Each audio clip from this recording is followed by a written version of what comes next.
course. Yeah, this is cool. I'm happy to do it. Well, of course, people are going to want to know about making bagpipes, and I hope that we get to talk a lot about that. But before we get there, I kind of want to know how you got to making bagpipes, like from the day you were born up until the day you first approached a lathe. What happened in between those 2 points of time? A lot of people will know your dad. He's kind of bagpiping royalty here locally. Yeah. I don't imagine, like, knowing him a little bit, I can't imagine that you might have grown up with like sort of a Beethoven, like drunk father comes home at night and wakes you up in the middle of the night and makes you play your scales kind of situation. But what was it like growing up in a bagpiping family? Because that's not something I personally have experienced. Yeah. So, when I teach students, I always give them a disclaimer that I don't remember learning. Yeah.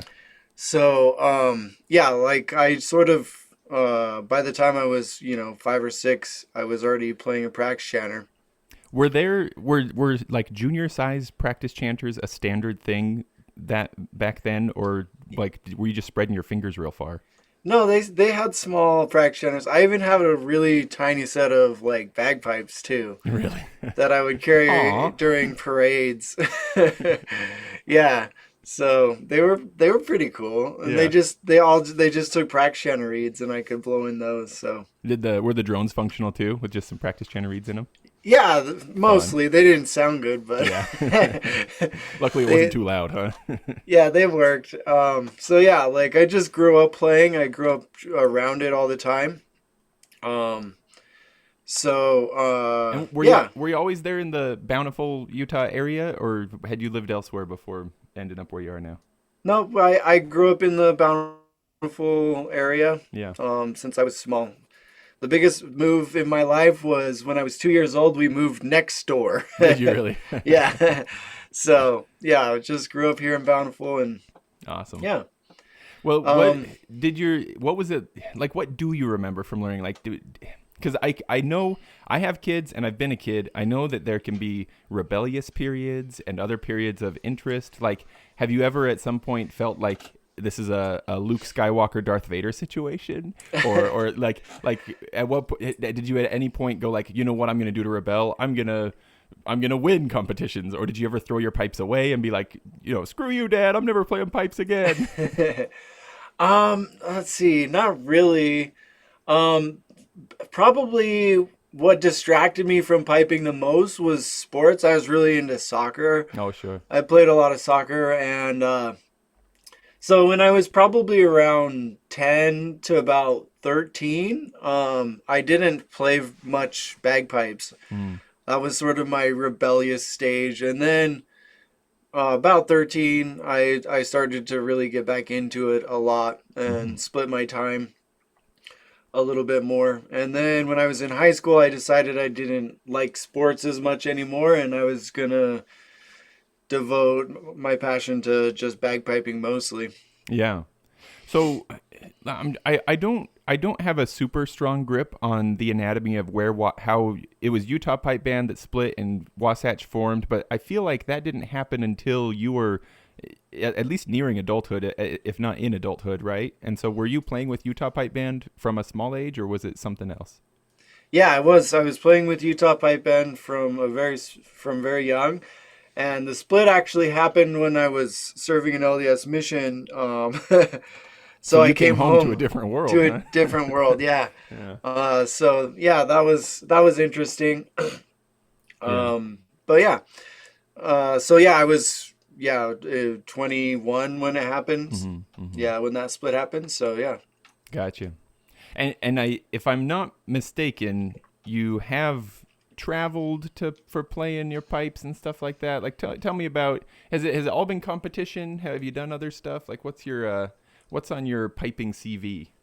Um, yeah, I traveled a lot just to playing competitions. When I was Hmm. a teenager, my buddies and I used to just, load up one of our trucks and then go to California to play in competitions for the weekend and just sleep in the truck. Yeah. Um, so I had a lot of fun doing that. And then in 2008 and 2009, Justin Howland and myself, we played with Triumph Street in their first 2 years as a grade one band. So That's we so traveled cool. up to Vancouver quite a bit during those 2 years. And then we played in both the North American the first year and then the World Championships the second year with that band. And that was really life changing for my bagpiping career, at least. I don't doubt it. I've only become aware of Triumph Street as they've come into the limelight of winning competitions. Am I mistaken in thinking that they have since disbanded? Are they still around? I'm actually not sure. I think they probably are disbanded, but Yeah. yeah, that happened a few years after I had stopped playing with them. That's probably why, right? Like they're like, Yeah. without Ross around, Oh, what are we yeah. even doing? No, no. Yeah, I don't know what happens exactly with that. I more know about how they formed than how they, petered out. So, Well, now what like personally, I've competed with grade 5, grade 4, and juvenile bands. yeah. That's been my personal experience. I've heard people talk about competing with grade 1 and grade 2 bands as it being like significantly more intense. I don't remember when Wasatch or Utah has had a grade 2 band. Has either band ever had a grade 1 competition band? No. Okay, I didn't think they No. had. So for you going to Triumph Street, was there a lot of I was gonna say culture shock. Of course, it's based in a different place geographically and stuff like that. But I mean like culture shock in as far as like how much you practice, what it's like to go to rehearsal, that kind of stuff. Was there a big change there for you? Yeah, quite a bit. It was definitely a lot more intense. But not necessarily in a bad way. Actually, that's, partly what made it fun. But yeah, you just had to be on your toes a lot more, and yeah, you're significantly more nervous about messing up. Yeah. I would say. So yeah, it was really intense, but also just super amazing. Yeah. Do you feel like the intensity was such that like I mean, since it was kind of a positive intensity, is it something that a person could continue doing year after year in perpetuity, like forever? Or is the nature of a grade 1 competition band such that people really kind of have to cycle through every few years because it's hard to keep up with how intense it is? I I don't know exactly. I would be able to do Yeah. it in perpetuity, and I think a lot of people could, but it's definitely not for everyone. Yeah. I would say that, yeah. Is that an open invitation to any grade 1 pipe majors who happen to be listening that if they need another piper, Ross Morrill's available? Because I think you're busy right now, right? What are you doing with Wasatch? We're pretty busy. Like, hopefully, my goal is before I die, we can get a band from the Utah area to get into grade one. And you guys are knocking on the door? You're in grade 2, right? We're in grade two. I wouldn't say knocking on the door, but we're plugging away. Yeah. That's pretty cool. I've always been impressed by Wasatch. It's kind of like it's this the well-oiled machine is the metaphor that always comes to my mind. Excuse me. That's the way it looks from the outside, at least. I'm sure that you have to do plenty of hard work on the inside, but it seems like there are a lot of really great systems in place. So you're the pipe major of the grade 2 band, right?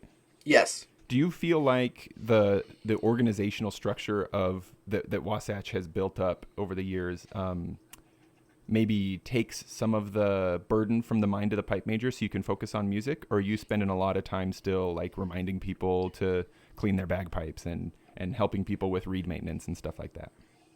No, so the organizational structure of Wasatch is ideal for a pipe major because I can just worry about the musical aspect of it. There's a lot of bands where the pipe major does everything, uniforms, travel, everything. Mm-hmm.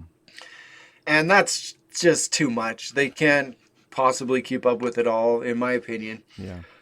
So yeah, like it's a great organization for that. Tons of people are involved, and we have like an executive board, a music committee, and we have all these different entities within the organization that keep it running really well. Mm-hmm. And that means that I can just focus on making sure that we play better. And keep improving in that aspect. And so, yeah, it's really great. It's ideal for a pipe major, and yeah, I really appreciate it. Yeah. Yeah, I feel bad for our pipe major every time he sends out a practice reminder. And I just think, man, maybe by instead of feeling bad, I should step up and do something, right? But I just think to myself, like, this poor guy, he's doing so much. Yeah. But sometimes we don't know anything different, you know? It Yeah. has surprised me over the years as I've got little glimpses into how Wasatch works. Like, I remember the first time that I realized I was talking with my buddy Kevin, and he was talking about how, like, it makes sense, and I was like, man, you're right, it makes sense, but I had never seen it this way before, that, like, a pipe band can, like, lean on people who are not competition players within the band. Like, those committees, they can be filled with humans who are interested in the pipe band, who are not playing pipes and drums. Yeah, yeah, we actually have a lot of people in our different committees that don't play at all in any of the they're like relatives or moms who are just interested in, the organization and, providing an outlet for their, kids to have a hobby and stuff. So yeah. That's pretty cool, and it's like a mental block that I still, even when I recognize it, I still have a hard time getting over it sometimes, because sometimes it's like we'll have people come to our band's like little free class or something, and I'll think like, oh, that person could sure help us a lot, with like, any sort of like job of like, scheduling parades or anything like that. But I think, oh, but we can't ask them. They don't play pipes or drums. We can't ask them. That would be, I'd be imprudent. I'd be bothering them. Yeah. Yeah. Well, what about soccer? You left it behind, but do you still get excited about it? Do you have a favorite team or club? I think you're supposed to say club, right? When you're talking about football. Yeah, yeah. I don't know. Like, yeah, I still like to watch it. I like Real Salt Lake. They're a great team. They're fun to watch. I definitely have gone to a few of their games and stuff. So yeah, I still like it. Definitely. Yeah. So, do you play recreationally at all? No, I don't. I wouldn't go that far. Gotcha. Nothing wrong with being a spectator and appreciating it for what it is. Yeah. So, have you ever been interested in branching out to other stuff? I know that right now bagpiping takes up a lot of your time, but do you have other, whether it be musical or otherwise? I mean, even turning stuff. Do you turn bowls too, or is it all pipes all the time? A little bit. Actually, I would say like what I like to do is, for sort of a hobby that's related to making bagpipes, is I like to restore old furniture. Oh. So that's sort of what I get into when I'm not, doing bagpipe stuff. And it's a lot of fun. I've done a lot of fun projects with that. So yeah. Do you get excited about Antiques Roadshow? You're watching that. Look at that chair. What a great chair. Yeah, no, I love it. Actually, my favorite show, it was recently taken off of Netflix, but it was called The Repair Shop. Oh, yeah. Yeah, and they just like fix old cool things. Yeah, I watched an episode where they fixed an accordion. I thought that was awesome. Yeah. Sometimes they get instruments and stuff. So no, I love that stuff. So yeah. Yeah, super cool. So, do you have any, like, you did mention that you don't necessarily remember learning, but you are so much in this world and you've been around.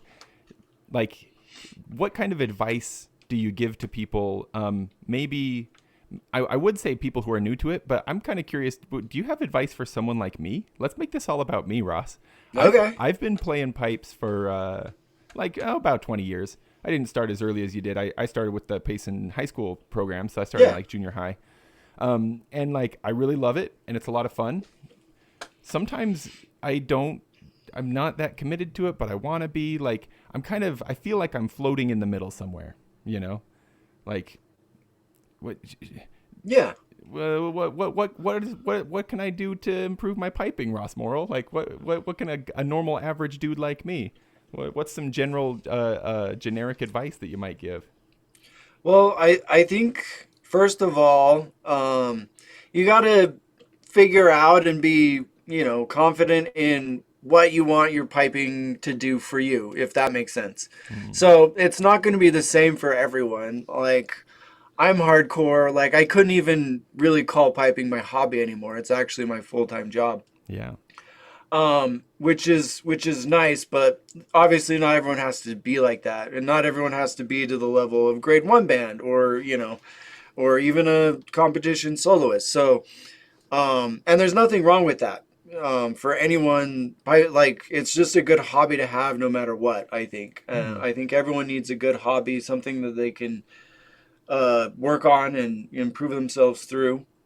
But it doesn't have to be to any specific level. You just have to decide what that level is for you. Like, hey, I want to just be a playing member in this grade 5 band or grade 3 band, or I just want to play grade 4 solos. So figure out what you want to do with piping, and there's so much, right? You could just play on your own or find other musicians to play with. So there's tons of options out there. Figure out what you want to do, and then set some goals in that aspect. Oh, that makes a lot of sense. So that's sometimes it does feel like if I'm not playing as good as Ross, then I might as well not be playing at all. No, If I'm not Stuart Little, then what am I doing here? Yeah, exactly. Because it could be the same for everyone. Like there's always someone who's better or does X skill better. For anyone. So it's not a good way to look at your hobby. Oh, I appreciate that. Do you have any?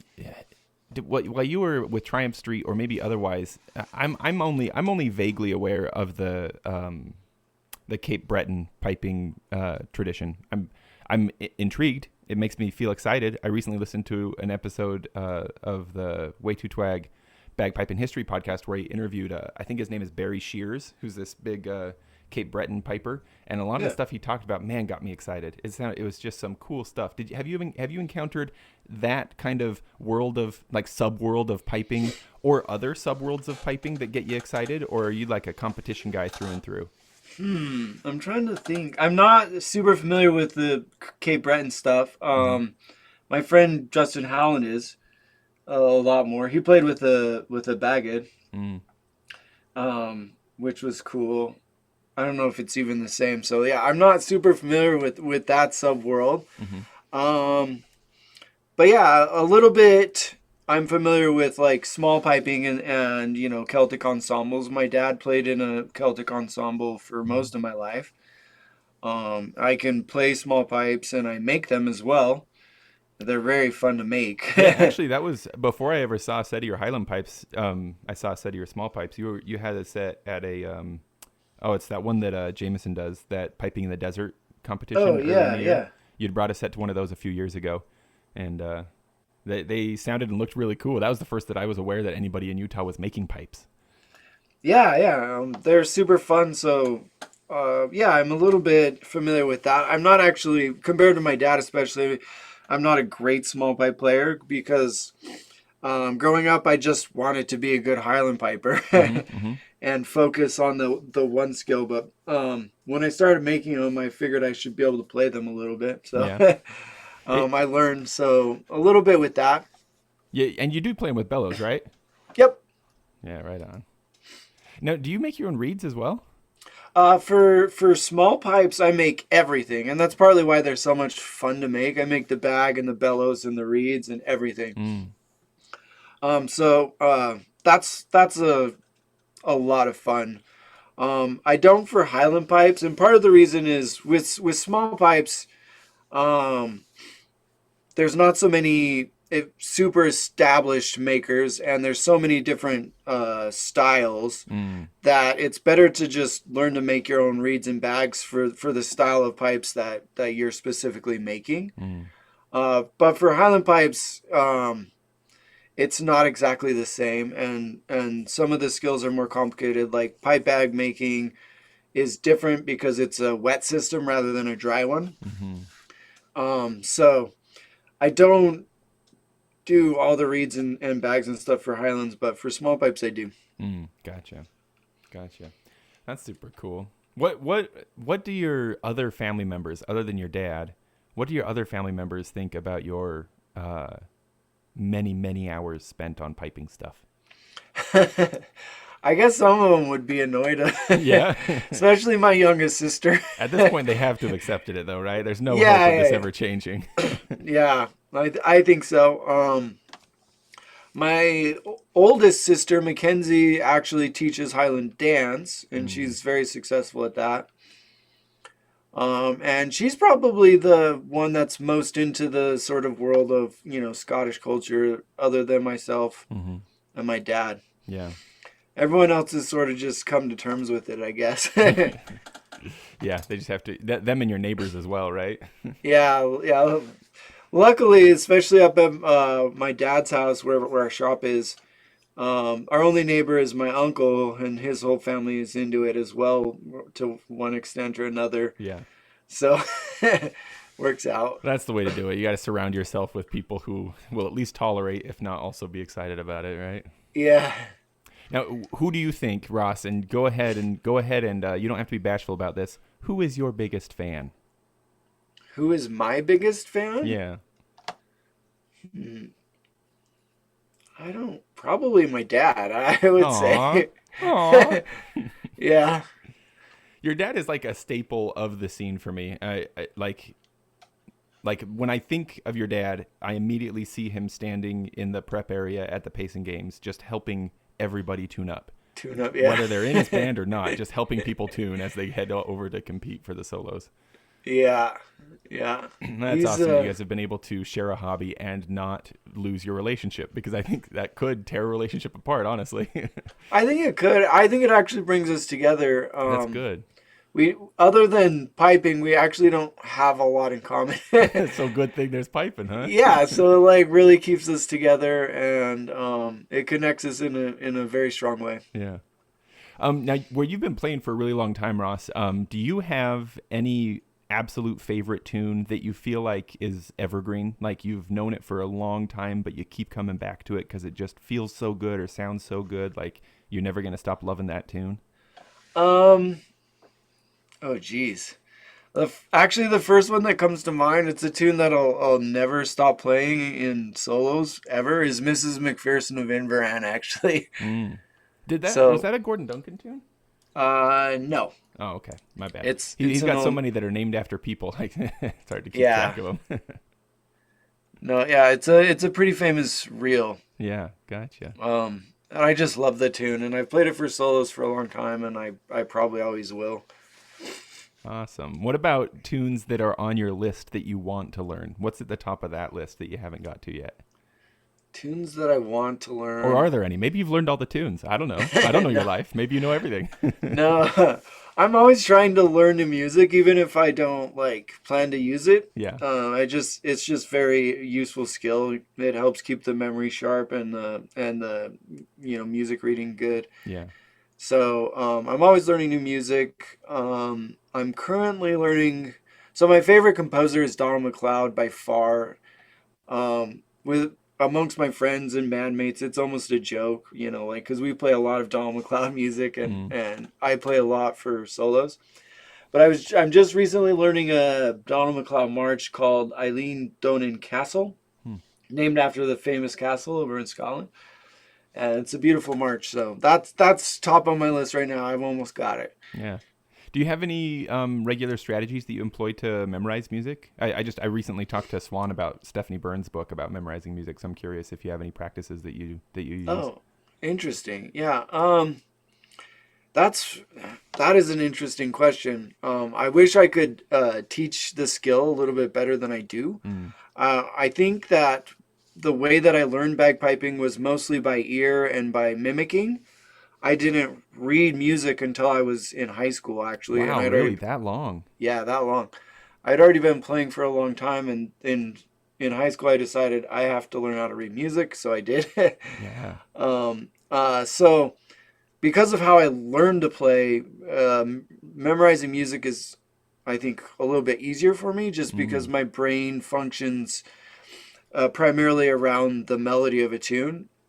Yeah, more that makes than sense. Like you're more hearing it than and feeling it more than seeing it. yeah, more than like picturing notes on a page Right. and following along.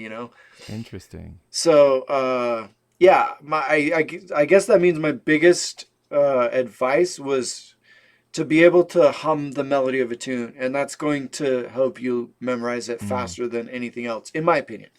No, that makes a lot of sense. That jives with I think it was Swan who was telling me that he'd like not proctored. What's the word? Stewarded for, I think it was Stuart Little for a dojo thing. Yeah. I think that's what he was talking about when he told me this. Maybe I'm wrong. He'll let me know if I'm wrong. But I think it was Stuart Little who said that he would, when he's learning a tune, first he listens to it in as many varieties as he can find it. Like anytime anybody's recorded it, he wants to find that and listen to it. And then he sings it. And only after that does he start playing it. So that jives with stuff I've heard from other people as well. Yeah. And I do find it interesting that, Ross, it seems like, this sort of like mythical past of like the Pembroke tradition and stuff like that, right? That where like playing bagpipes, well, playing any kind of music certainly goes back beyond the invention of written music, written staff music. And so it's like you in miniature in your own lifetime have been able to experience like this longer expanse of history of how to learn music, Yeah. It's like I guess you were yeah. centuries ago when you were a child, and then you got caught up to the modern age in high school, and it's kind of cool. You got like this sort of like full breadth experience of music learning. Yeah. It is interesting. Yeah. So like a lot of parade tunes, especially parade tunes, like Green Hills Battlezor is a good example. Right. I never was taught it, and I never looked at any music for it. But you probably don't remember not knowing it, huh? Yeah, exactly. So like I just picked it up during parades, Yeah, it's like in your blood at this point. Yeah, and funny side story, like because of that, like I sort of inserted some of my own embellishments, through that process. And when I went to play at Triumph Street, they teased me over a couple of them and had me fix them. And that was kind of funny. But, there was no hard feelings because it's like I didn't actually learn this tune. I just picked it up. Yeah, that you oughta someday write a little book of call them Rossisms or something, like little embellishments that you and only you have come up with. Yeah. Now, what about people to listen to? Who are some of your favorite pipers or pipe bands to listen to recreationally? The pipe band that I listen to most is Field Marshal Montgomery. Mm-hmm. It's just simply because I think their pipe corps is the best it's ever been.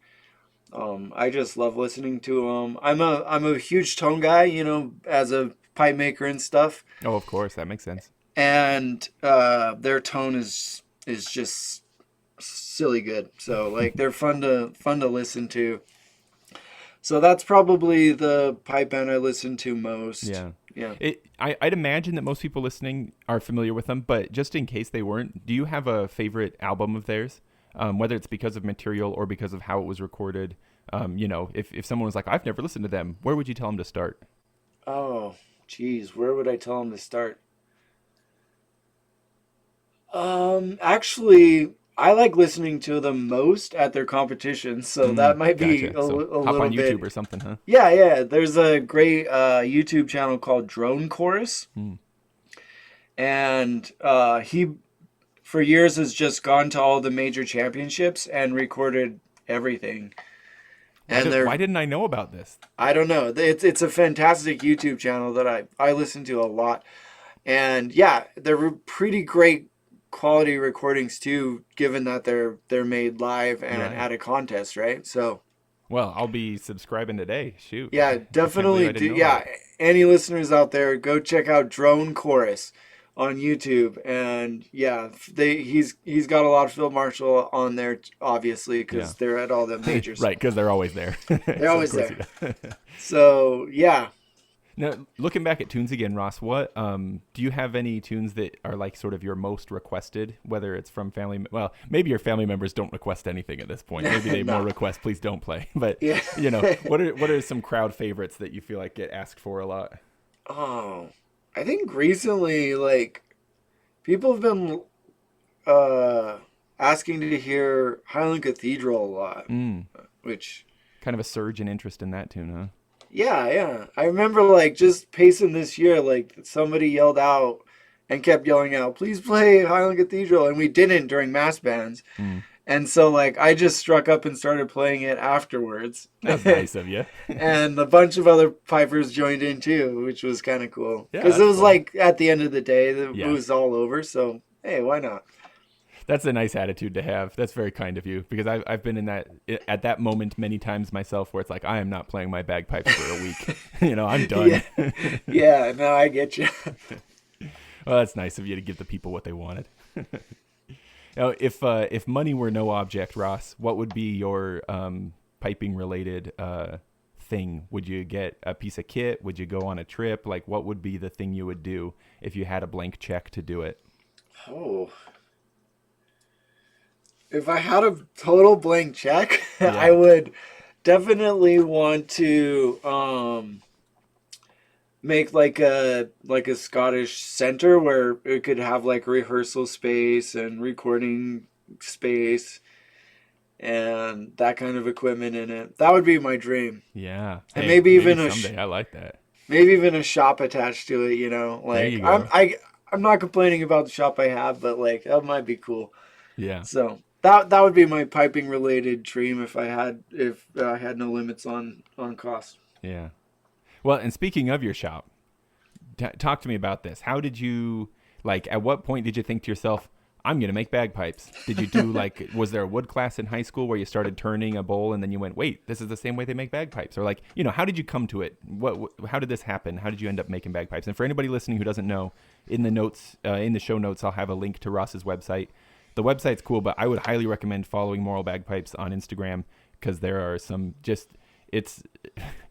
it's bagpipe porn is what it is. It's beautiful to look at, and I can't look away. And it makes me drool every time you post another picture of your pipes. They look so pretty, man. And they sound great too. So tell me how you got into making bagpipes. Okay, yeah. Oh, and real quick, on my Facebook channel, I post a video of every set I make because I test them all, and I always post a video. So you can also listen to them on Facebook. Perfect. How did I get into bagpipe making? The job that I had before starting bagpipe making, it's the job that got me familiar with working a lathe. It's a slightly different context, but like all the skills were essentially transferable, right? And so I did that for a while, but I was sort of unhappy doing that. What was it, or would you rather not say? So it was essentially making industrial parts, I would say. I see. And so, and I wasn't necessarily getting, the best pay either. And so if I was like, if I'm not going to make a lot of money, I might as well do something I love. Hey, heck yeah, man. And so at that same time, my dad was retiring from teaching in high school. And so he was about to have a lot of extra time. Ross, wait, I'm sorry. We got to pause. I don't mean to throw you off the rails here, but we got to address this. Did your dad teach at the high school where you went to school? Yeah. Whoa. Okay. Well, then get off of these rails. What was that like? Was that a positive experience? Because that sounds like when I was in high school, that would have been my nightmare. I never actually had my dad. He taught calculus, and I was never good at math, so I never had him. Okay, great. So you ran in different circles. Yeah, I was not in that circle.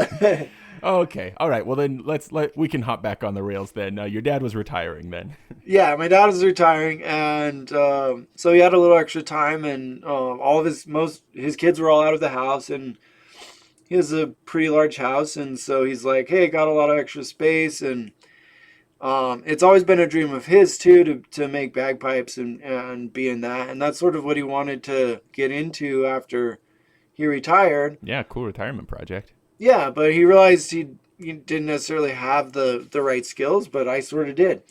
And so he's like, hey, do you want to do this? And I was like, yeah, let's definitely do it. Yeah. And so we started just doing a lot of experimentation. And we did that for a few years. And yeah, I've heard echoes, like people who know you mentioning like how you looked at the interior bores of like what World War I era lorries or something, and exterior profiles from from more modern McCallums or something, like all kinds of comparisons and tests and stuff to find your final sort of shape. Do you have one bore and one profile that you do, or are your pipes different from one set to the next? So when I started making bagpipes, I wanted to sort of help influence a change in the general attitude of pipe making. For about 100 years or probably even longer, they've all looked kind of the same, right? They're Yeah. just black and Same combing and beating and everything same too. combing and Yeah. beating. And African blackwood has been the I go-to. didn't know you could make them out of other stuff, honestly. I thought that was the only option. Yeah, and I actually think that the reason for that is that African blackwood is so pleasant to turn. Mm. So pipe makers are like, why would we use anything Yeah. else? It's so pleasant. But it is an endangered species now, and it's getting harder and harder to get. Yeah. And that was the case even when we were starting. And so I never even planned on using it much. So Mm. we already started experimenting with different woods and stuff like that right from the get go. I've actually not made a set out of African blackwood Oh, at all. really? Yeah. Oh. We have enough African blackwood that we've sort of just snapped up here and there that I can, but I'm Mhm. sort of saving it for someday. I don't know. Sure. So yeah, we just started doing a lot of experiments both with wood and bore dimensions. The bore dimensions that I actually have three different bore dimensions styles that we do. Mm-hmm. One is based off of a set of 1909 Hendersons. Mm. The other is based off of a set of old Glens. We're actually not sure the age, but they're old. And then the third is a combination of the two. Actually, we use the Henderson bass and the Glen tenors, and it's Mm. actually a really beautiful combination. And that's sort of become my standard bore model. If people want the full Hendersons or the full Glens, I'll do it. But my standard is that sort of combination. And I know it can be hard to describe sounds, but how would you describe that sound profile when you've got the Henderson bore and the Glen tenors? What would you call it, or what adjectives would you use to describe it? I guess the best way to explain it is by contrasting it with either one. Mm. So Hendersons have a really prominent drone sound. They're I would call it punchy, very very aggressive, and the Mm. bass is huge and sort of encompassing, right?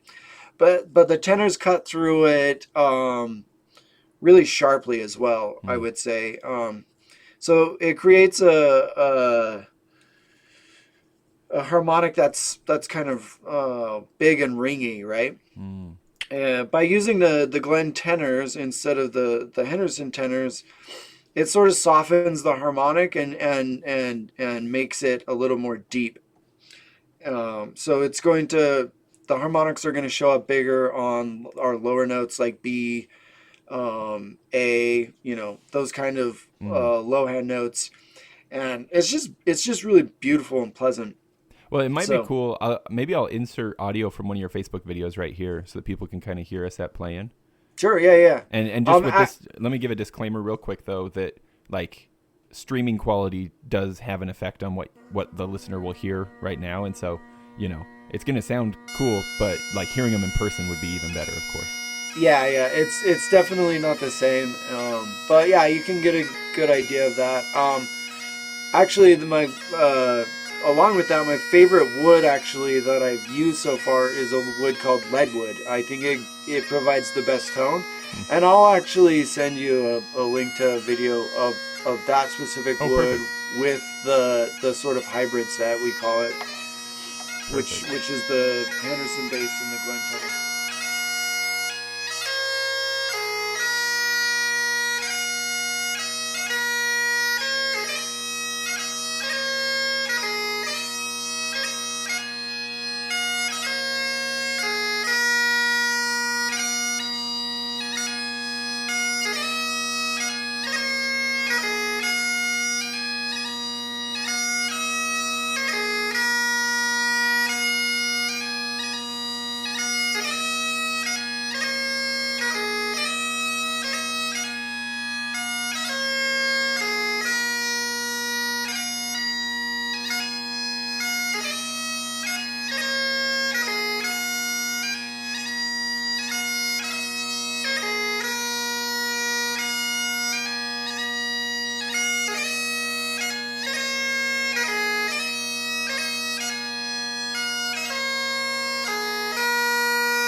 other, like, I know that people use cocobolo. I've seen that one around.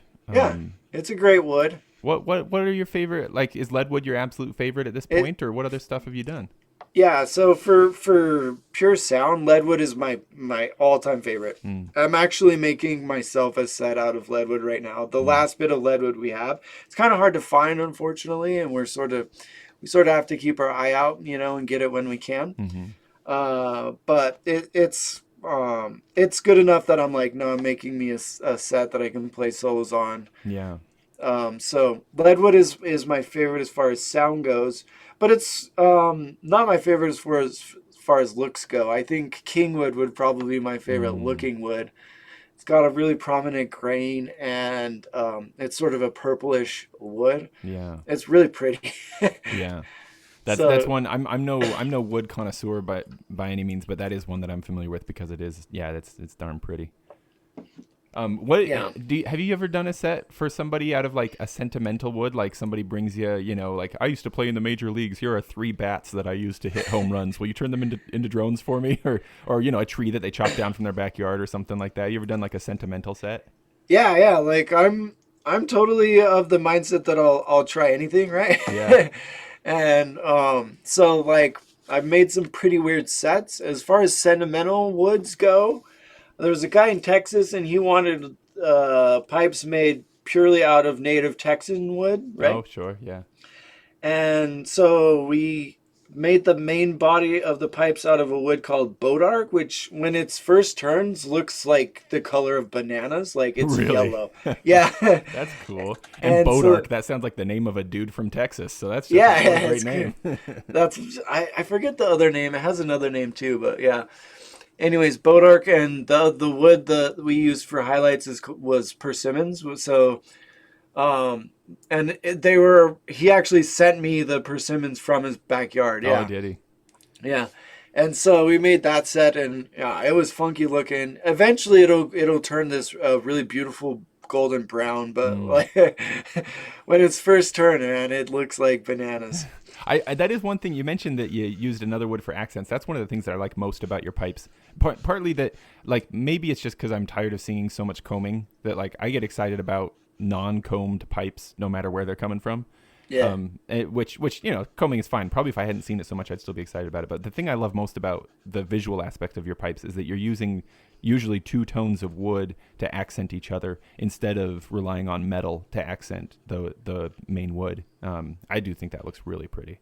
Yeah, I like it a lot. I like doing it and experimenting with it, and yeah, we put a lot of thought into which woods goes with which and stuff like that. So yeah. Hello, friends. Just a quick note to make you aware, this podcast is something that I love doing, and I will keep doing it no matter what. But if you want to send me money, I won't say a nay. The easiest way to do that is through Patreon. Just go to patreon.com/DroningOnPodcast. We do regular drawings for bagpipe albums, books, sheet music, and more, including Droning On swag. All patrons are in the figurative hat from whence the names of winners are drawn, and there are other benefits to members as well. They're all listed there at patreon.com/DroningOnPodcast. And speaking of swag, another way to support the show is to buy cool stuff from my little online shop, bagpipeswag.com. There you can find Droning On stuff, as well as other pipey and drummy things that my friends and I make.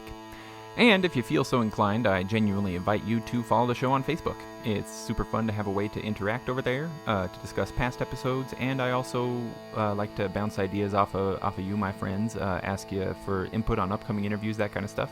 I'd like to invite you to join in on virtual book clubs and probably lots of other cool stuff that I just haven't even thought of yet as of this recording. It's easy to find. Just get on Facebook and search Droning On Podcast. And if Instagram is more your jam, we're also on there at droning.on.podcast. You can also email the show at thedroningonpodcast@gmail.com. And links to these sites, social media accounts, and more are in the show notes. Leaving the show a positive rating and review helps others to find it, so feel free to do that. And thank you again for listening, you cool human you. Well, and I kind of messed up the chronology of the story too. So sorry, let me pull you back again. Your dad had retired. He said he had some space. He said, "Hey Ross, you want to come do this?" You were like, "Heck yeah, let's do it." Where'd you go from there? Yeah, so we just started experimenting a lot, and then once we started finding things we liked, we started making sets and then, posting about them and stuff like that. And then, people eventually got interested enough that I, started doing orders for people. Yeah. Did you having had the experience that you had, did you know exactly what equipment you wanted, as in lathe, chisels, that kind of stuff, or did that require some experimentation as well? A little bit, and we've definitely refined our equipment, Yeah. as time has passed. So that's been nice. Yeah. At first, it was a lot more of a struggle. Mm-hmm. Now we have better equipment and it's easier. Yeah. Yeah, and I'll tell you, Ross. I'm an aspirational wood turner. I had just started. Zach Lees had started teaching me just like in the year before he passed away, and so at this point, part of it is like this sentimental block that I haven't gone back to it much. But I turned one bowl, and I thought it went well. Of course, it warped like crazy afterward. Looked terrible. I got this little like $100 rusty lathe that I bought off of a guy from his backyard. Oh, cool. Close by. So maybe it's the equipment. But the last thing I tried to make, I was trying to make a vase.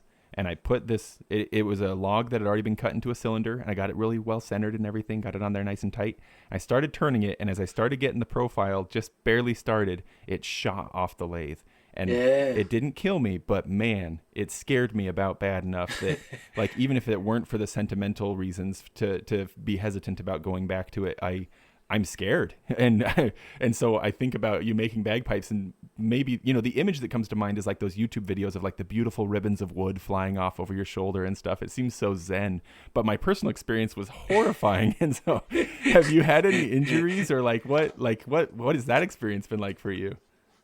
Yeah, at first it was a little bit scary because the materials I used when I learned to work a lathe were a lot more predictable than wood. Wood Yeah. is notoriously unpredictable. Mm-hmm. And so like, yeah, you can be lathing along and not notice a knot and hit it just right, and it can be scary. Yeah. I mean, I broke a few tools before that incident too, and it's like, man, that could have been my finger. Yeah, yeah. We think of this as being like almost like whittling, like, oh, good for the pipe makers. They have a lovely little life. But man, I think it's a high risk occupation, honestly.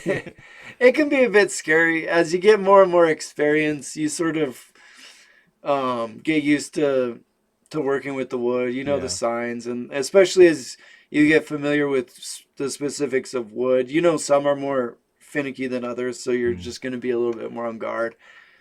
And just take the appropriate safety precautions too. Obviously, Yeah. is just helps you feel that confidence. So Yeah, Zach did one time. He got a chunk of wood stuck in his eye, and if I remember right, he was wearing a face mask, but it went up under the face shield and got him in the Yeah. eye. So from then on, personally, I always wore my glasses because I need them to see, and then Yep. goggles on top of those, and then a face shield over that as well. Because I wasn't gonna risk it.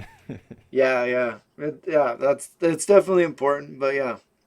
So what about your dad? Has he ever ended up learning? Like, did you teach him the skill set to turn as well, or has this ended up kind of being that you do it? So I do most of the turning and stuff. Yeah. He definitely helps with that and enjoys it. He runs a lot more of the business side of that, which Yeah. works out good for me because I'd rather just be on the lathe and be the artist. So yeah, it works out pretty good. Yeah. What about the leather work? Was there much of a learning curve there to make your bags and your bellows? A little bit, not too bad. Again, like I had relevant skills from a previous job. Nice. This was all lining up, wasn't it? Yeah, it was. It actually it did all seem very serendipitous. When I started, to hit a stride making bagpipes, it felt right. It felt good. It felt like, oh, like I found what I was supposed to do. Yeah. Almost. Yeah. So yeah, the leather. There's a little bit, but I also had some previous skills that were relevant in that, and that's a lot of fun too. I like the leather work. Yeah. Well, if the woodwork has translated into also doing some like furniture restoration and stuff like that, has the leather work turned into like, do you do any, like fancy cowboy wallets or anything like that? You think about sporins sometimes? I don't. I need to though. Yeah. Because I have a lot of scrap leather sitting around. Yeah, man. You can make some stuff. Skin do sheaths and stuff like that. Yeah, I need to get into that. That's something I haven't done yet. Yeah.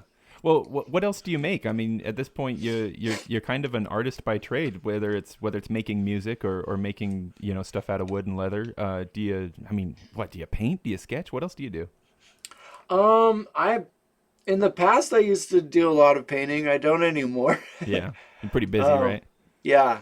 So I like doing that. I like writing actually. So yeah, I Yeah. guess What I've what kind already of? sort of been an artist at heart. Sure. What kind of writing do you do? Are you a poet or are you a storyteller? No, I've written some like fantasy novels. Oh, really? Have they been Yeah. published? No, Should I be not reading these? no, not at all. Hey, where can we get them, man? Let's it, let's get these rolling. they're not available yet. I'm my biggest fan is actually my girlfriend, and she's always on my case about finishing Yeah, the series. that's a good girlfriend. I know, so I got to get on it. I owe her. So if you've been writing fantasy, what fantasy do you like to read? Who do you like to read, or what Oh, genres do you like to read? so many. Yeah, everything. My favorite uh, fantasy writer right now is called Terry Mancore. Mm. He writes a series called the Spellmonger series. So there's my nerdiness there. Yeah, that's fine, man. That's fine. Hey, I so love it. So do you have strong feelings about the Wheel of Time series that's been rolling out? do I have strong feelings about it? I like it. Yeah. It's a good series. Yeah. I haven't tried it out yet, but Yeah. anything that people like, if there's a dedicated fan base, then you're gonna have people who are angry and people who are enthusiastic. So Yeah, exactly. Yeah, yeah.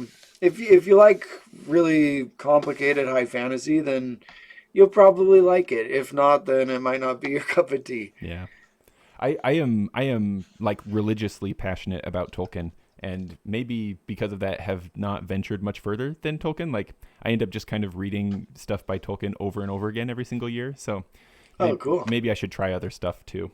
But it's hard for me Yeah, to sure. it's hard for me to take a toe out of what's familiar and comfortable. Yeah, well, a lot of the genre is definitely owed to Tolkien. Yeah. Now, what about drums? Have you picked up sticks or mallets at any point? Yeah, I played snare in a grade 5 band one year. Nice. Just so that I could, learn the basics of snare drumming. So that And was fun. do you feel like it did stuff for your piping? Like, would you recommend this to other pipers that they at Oh least yeah, pick it if up that far? especially if you're, a pipe major, Hmm. it's super useful to have that ensemble experience. Now, did you learn snare in a similar way to how you learned pipes, where you'd been hearing it so much that a lot of that was kind of by ear and imitation, or was that more of an academic study where you sat down and looked at a book? Not a little bit. I mean, I've been around pipe bands for so long, and I've been at so many contests. And any player who's been to a lot of contests knows there's a lot of downtime. So Yeah. you're sitting around the tents with your friends, and you pick up some sticks and start learning some basics Yeah. just for fun. And then I did make it a bit more when I wanted to actually be like, hey, I want to play with the band. I made it a bit more academic and had an instructor and stuff. So So when it comes to bagpipes, piping, the music, the competition, drumming, any and all of this, the history of it, the intricacies of how to do it, is there anything that kind of comes to your mind, Ross, as something that you want to learn more? You want to know more about that thing over there? oh, I think for me it's probably Pibrook. I'm a competent Pibrook player, I would say, but I got started in Pibrook relatively late, like very late, like in my 20s, mid 20s. If it makes you feel any better, I'm in my 30s and I still don't feel like I'm started. So at least there are people later than you. Yeah. No, I think, and anytime is a good time. I actually make all my students learn a little bit of Pibrook just because I think it's so good for your general piping knowledge and playing. But yeah, I definitely feel deficient in that aspect of my playing, and so it's my goal to be a better Pibrook player and just to know more about it. So there's so much history in Pibrook. Yeah. Awesome. Well, Ross, I'm pushing on an hour here. Is there anything that you'd like to throw out there as like a plug for your cool pipes, or any topic that we haven't breached that would be fun to talk about? I don't know. I guess as far as plugs goes, yeah, just go check out my bagpipes, and if you're interested in custom bagpipes, then yeah, get in touch. Yeah. It's always just been my goal to sort of change how bagpipes, look. Mm-hmm. And so if that's something you're also interested in, then yeah, let's make it happen, because there's so much you can do visually with bagpipes that's just not been done yet. So Yeah. I think that's too bad. Yeah. So that's just my plug. And yeah, I don't know. What else would there be to talk about? Well, I do often ask people how they feel about pineapple on pizza. What do you think of that? Oh, I think it's fine. I don't know. I don't understand the huge conflict. Do you think it's fine as in like you like it, or like to each his own? Let people do what they want with their own pizza. I mean, it's not my favorite pizza, but I'll eat it and enjoy it. There's no pizza in the world I wouldn't eat personally. Yeah, it's delicious. Exactly. Like, it's hard to mess up a pizza. Amen. So I think it's good, but also to each their own. Yeah. What's up with all the people getting butthurt over pineapple on pizza? Exactly. Nice, man. Well, at some point during the last 3 minutes, I'll find a good spot for it to kind of gracefully fade out. Okay. And I usually kind of just fade into drones, and then it ends. And so nice. just